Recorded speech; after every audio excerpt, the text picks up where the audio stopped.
Olá, tudo bem? Eu sou Dirceu de Carvalho e eu vou conversar um pouquinho aqui sobre uma técnica de composição pro ator. Basicamente é o seguinte: quando eu comecei com teatro, como quase todo mundo imagina e começa, por prazer, pela delícia que era. Tanto o encontrar as pessoas, o grupo, a participação, os ensaios, os amigos que a gente fazia, as loucuras, parar pro lanche, os exercícios que a gente fazia, que eram ótimos. E muitas dessas experiências, elas eram calcadas mais do que tudo num prazer tremendo de estar fazendo aquilo. Quando eu fui me profissionalizando, quando eu fui aos poucos crescendo dentro do teatro, o teatro foi crescendo dentro de mim, eu fui tendo necessidade de encontrar algum tipo de apoio para poder compor, para poder pensar a obra que eu estava fazendo, porque só ir pelo prazer ou pela intuição, às vezes era uma armadilha, às vezes me colocava em uma situação difícil. Daí eu tive dois encontros muito importantes sobre isso. Uma coisa importante a dizer a meu respeito: eu sou ator, sou diretor de teatro aqui do interior de São Paulo, eu trabalho em Campinas normalmente, faço algumas participações e colaborações de alguns grupos de São Paulo.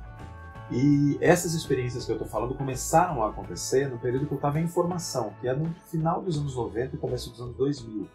Eu estou falando de coisas aqui que eu experienciei entre os anos de 1998 e 2002, 2003. Isso marcou muito e até hoje faz parte da minha trajetória. Mas basicamente, quando eu estava no primeiro ano da graduação da Unicamp, eu estava fazendo artes cênicas e fazia parte de um grupo que chamava Pedante. Era uma sigla, uma brincadeira com pesquisa em dança e teatro. Pedante, que era um grupo que começou para pesquisar a questão da voz. Era a iniciação científica do Fernando Aleixo, um amigo muito querido, e que me convidou para, junto com ele, a gente fazer esse treinamento. E a gente foi orientado durante um período bem bacana, de 2 anos, pelo Carlos Simeone do Lume, que nos encontrava uma vez a cada 2, 3 meses, passava os exercícios para a gente voltava para a sala de trabalho. Esse intervalo todo se treinava muito e depois voltava para mostrar o que a gente tinha conquistado.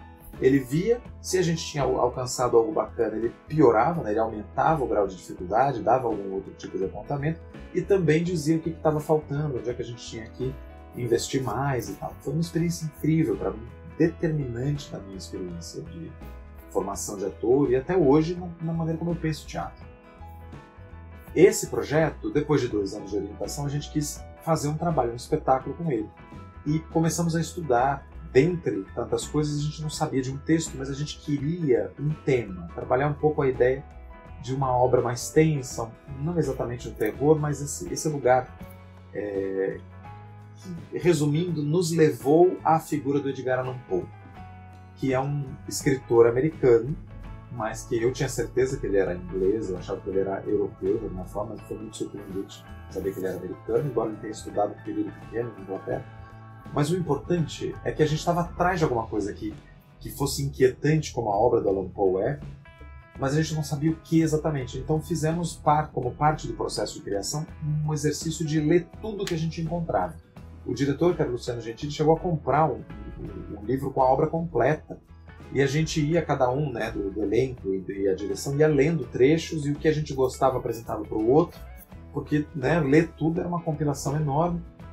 E a gente tentou, eu não lembro se eu cheguei a ler todo o livro, mas eu li muita coisa do Allan Poe. E dentre essas coisas, a gente chegou em um texto que era um artigo que ele escreveu, uma crítica, mas um artigo sobre o pensamento de criação dele, que se chamava Filosofia da Composição.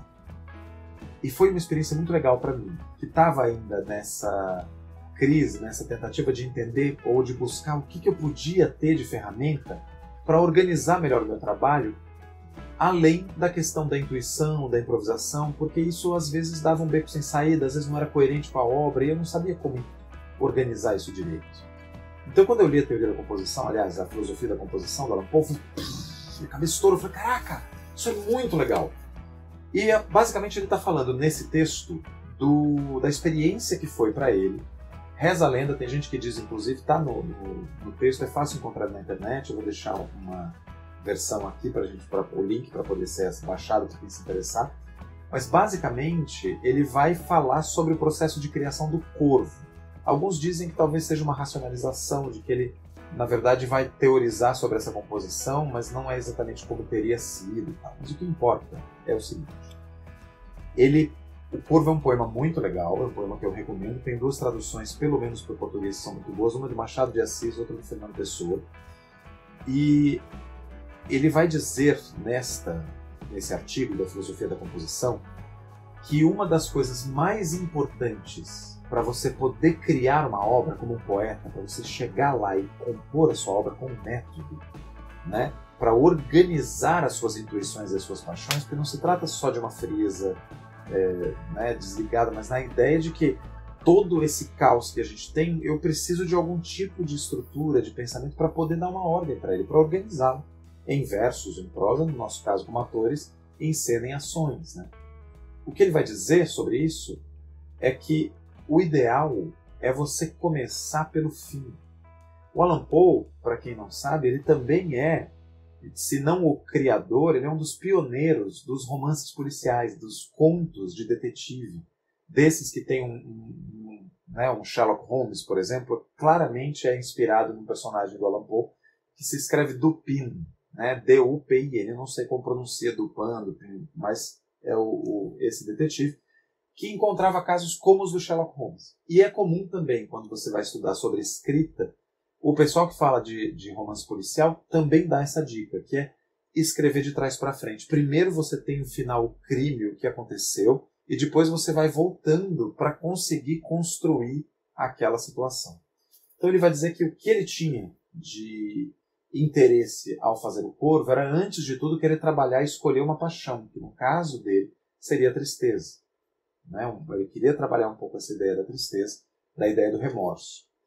E que, nesse processo desta tristeza e desse remorso, ele queria uma imagem muito forte, que, pensando bastante, ele chega na síntese dessa imagem para ele, que era um jovem que perdeu uma mulher, porque nada é mais triste do que a morte de uma bela mulher, segundo ele, tá bom? Porque nada é mais triste do que uma linda mulher que se foi. Ele teria esse estudante, esse jovem apaixonado que perdeu sua amada, e numa noite de tempestade, né, ele estaria desesperado vendo o retrato dessa mulher. E em cima desse retrato um corvo, e este corvo responde: nunca mais. Na verdade, eu cometi um erro aqui, que eu disse que ele fica em cima de uma moldura, mas na verdade o corvo se posiciona em cima de um busto da deusa Minerva. Esse nunca mais em inglês são 2 sons muito típicos da língua inglesa, que é nevermore, né, que é então em inglês ele tem um som bem soturno e bem específico. E para o português é um pouco mais difícil, né, porque nunca mais não tem a mesma... Embora tenha um peso forte da frase, a sonoridade não é tão obscura como nevermore, né? Então ele se apega a isso, e esse refrão vai finalizar todas as estrofes. Então nevermore conclui todos os versos. Ele chega nessa imagem desse pobre jovem olhando para esse corvo, chorando a perda dessa mulher, que não volta, não há de voltar, que ela se foi, ele não vai vê-la nunca mais. A partir dessa imagem, né, dessa tristeza tão forte, segundo na filosofia da composição ele descreve, ele começa a fazer os passos atrás. Como é que aquele corvo chegou ali, como é que esse jovem se empolgou com essa situação, e ele vai voltando do final para o começo até chegar no que seria a primeira estrofe do poema. Então ele escreve primeiro o final e depois ele vai voltando. Tem mais coisas que ele diz que são importantes. Ele estabelece esse momento do estudante como o mais importante do poema. Então tudo o que vem antes não pode ser tão forte, não pode ser nem tão forte, nem mais forte do que esse momento específico que ele escolheu, desse ápice da obra. Então, se alguma coisa ficar mais potente, ele diz, né, que eu deliberadamente diminuía essa intensidade, piorava os versos, vamos dizer assim, para que eles não sejam mais poderosos do que o final que eu quero fazer, né, que eles pretendem fazer. Essa experiência é uma. Encontrei a filosofia da composição do Allan Poe e essa ideia de fazer de trás para frente, e achei o máximo. Quando eu estou no segundo ano da faculdade, isso aconteceu quando eu estava no primeiro, eu comecei a estudar Stanislavski. E uma das coisas, li todos os livros e tal, conforme a gente tinha que fazer lá na facul, e ali eu encontrei no primeiro livro do Stanislavski um capítulo muito importante, que é o capítulo do superobjetivo. E ele vai falar muito, o Stanis, sendo quem é, né? Aqui imagino que a maioria deva conhecer, mas da mesma maneira que o Allan Poe é essa figura do conto, o Stanislavski vai ter um trabalho associado com um outro grande contista que também vai teorizar bastante sobre a maneira concisa de se construir uma obra de arte, qual é a maneira mais adequada de fazer, que é o Chekhov. Né? O Stanislavski é tido como o cara que soube colocar o Chekhov em cena. E o Chekhov é a salvação do Teatro de Arte de Moscou em muitos níveis, porque foram as montagens do Chekhov que mostraram essa nova maneira de se pensar teatro, como uma revolução tremenda, tanto para o teatro russo como depois para o teatro mundial. E o Chekhov tem, até o pessoal do audiovisual usa bastante a ideia da arma de Chekhov, né? Diz que é um recurso de roteiro, porque o Chekhov diz que se você apresenta uma arma no primeiro ato, ela precisa ser usada no terceiro. O que o Stanislavski faz, ao descrever o superobjetivo, é a mesma coisa que o Allan Poe vai propor na filosofia da composição. Ambos são do século XIX. Ambos estão... o Allan Poe é mais velho, ele vai morrer, né, antes até do Stanislavski nascer, mas eles estão ali naquele período que a ascensão do pensamento científico, a criação de novas ciências, a publicação, né, de livros importantes para a gente até hoje, como A Origem das Espécies e a Interpretação dos Sonhos. Mais uma vez, um erro aqui bastante importante. Outro livro que precisa ser citado, claro, é O Capital. Estão acontecendo ali nessa efervescência de uma maneira de pensar que prioriza a razão, mas a razão como mecanismo de descoberta e entendimento do mundo. Daí o Allan Poe é um precursor desse detetive inteligente, como é o caso do Sherlock Holmes, que vai ser, né, vai concluir essas coisas, como o Stanislavski também vai ser, na perspectiva de atuação, um tipo de detetive. Né? No Minha Vida na Arte você vai ver várias descrições dele fazendo viagens, por exemplo, ao montar o Júlio César do Shakespeare, eles viajam para Roma e vai fazer toda uma arqueologia, né? Um estudo das pinturas, dos objetos, de tudo que eles podiam reconhecer. Levou desenhista para copiar, croquis, costureiro para descobrir os tecidos, na hora de fazer o figurino, na hora de pensar o cenário, tudo com uma certa busca de uma fidelidade histórica, uma fidelidade que só existe porque existe agora um certo pensamento científico do século XIX. É diferente, só para dar uma ideia, porque, por exemplo, quando Leonardo da Vinci pinta a Santa Ceia, que a gente tem lá aquele afresco famoso, as árvores do fundo elas são paisagens de Milão. São as árvores, a flora da cidade de Milão, porque para o Leonardo da Vinci a fidelidade geográfica e botânica não fazia tanto sentido. Para o Stanislavski vai fazer, porque essas questões já apareceram, e esse tipo de pauta já é muito presente. Então ele vai ser uma pessoa da investigação. Né? Esse vai ser o cara de buscar a minúcia do ator, não só na questão do figurino e do cenário, mas na lógica do pensamento, na composição, nesse material todo. E a forma que ele encontra de tornar isso alinhado, de dar um direcionamento, é exatamente a mesma que o Allan Poe vai propor. É começar pelo final. O superobjetivo, ele é o final da obra. Não é exatamente a última fala, mas ele é o ponto-chave da realização daquele drama. A peça que ele vai usar como referência é o Otelo, do Shakespeare. E é nessa peça que, a partir da experiência da montagem do Otelo, que vai sendo descrita no Romance Didático, que é o livro dele, mas mesmo nesse capítulo, o que ele vai dizer é que a gente, para pensar o Otelo e entender esse processo, eu não vou pela cena 1, eu vou pela cena final, quando ele enforca Desdémona com força. Quando ele mata, né, a própria mulher, porque ele era muito apaixonado. Esse homem que é de uma nobreza tremenda, chega ao limite por um ciúme doentio que foi construído ao longo da peça pelas fofocas e intrigas do Iago, ele chega a matar essa mulher, ele mata essa mulher enforcada. Esse momento seria o ápice, seria o superobjetivo. Tudo no drama, na peça Otelo, se desenvolve para culminar nesta questão, essa intriga do Iago, né, esse homem tão nobre que é Otelo, que vai enforcar o amor da vida dele por estar tomado por um ciúme fabricado, por uma fake news do Sr. Iago.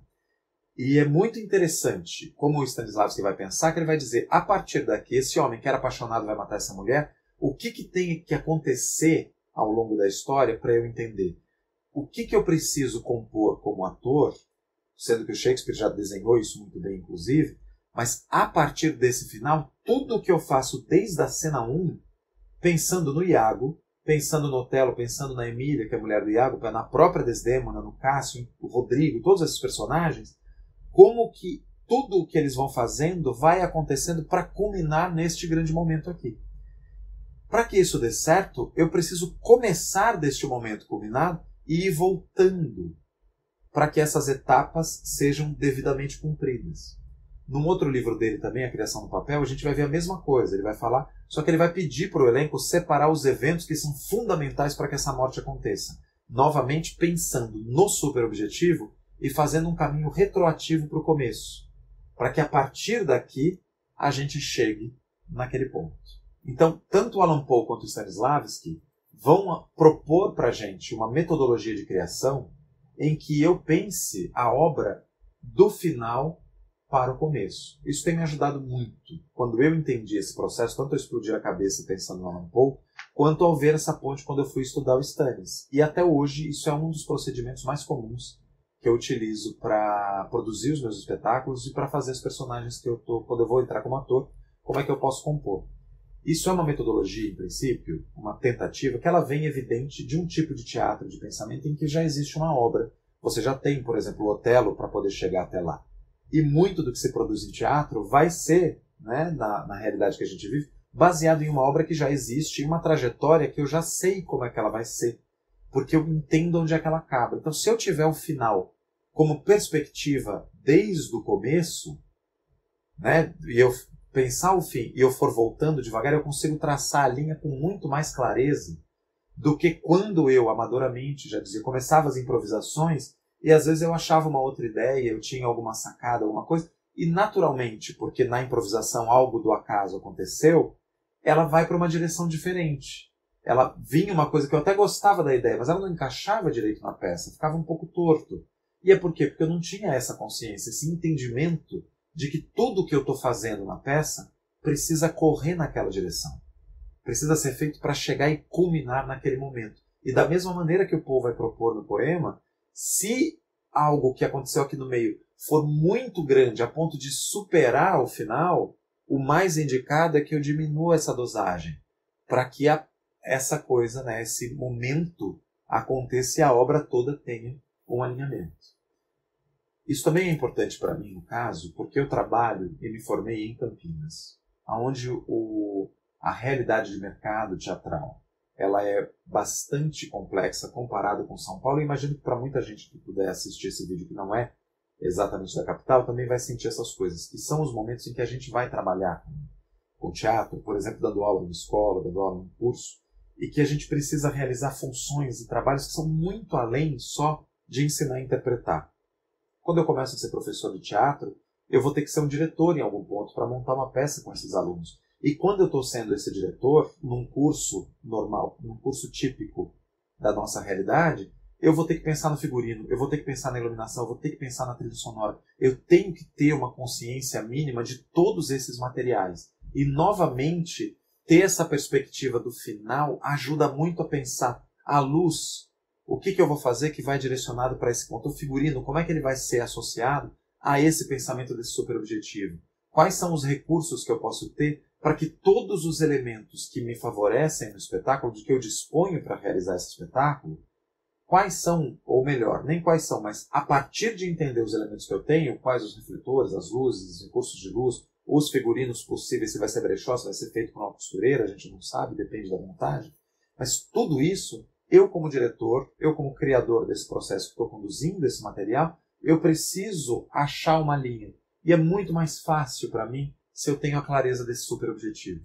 Se eu consigo desenhar esse material, até por acumular muitas funções pela realidade de produção que a gente vive, é muito mais fácil organizar a obra pensando do final para o começo.